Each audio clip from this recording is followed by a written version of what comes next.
तिलक लेल सरवाय अपना घर से, हमार भैया बैठल बाड़े आंगन के चौका पर।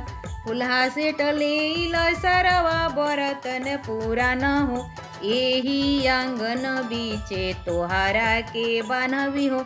तिलक लेल सरवा अपना घर से, हमार भैया बैठल बाड़े आंगन के चौका पर।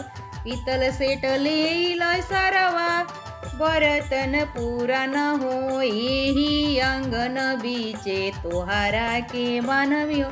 तिलक लेल सरवा अपना घर से, हमार भैया बैठल बाड़े आंगन के चौका पर।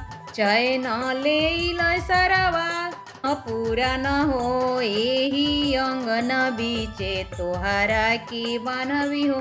तिलक लेल सरवा अपना घर से, हमार भैया बैठल बाड़े आंगन के चौका पर। अंगूठी लेल सरवा ओ भी पीतल के, यही आंगन बीचे तोहरा के बान्हवी हो।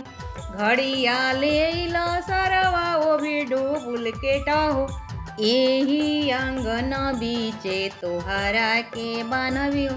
तिलक लेल सरवा अपना घर से, हमार भैया बैठल बाड़े आंगन के बीच में।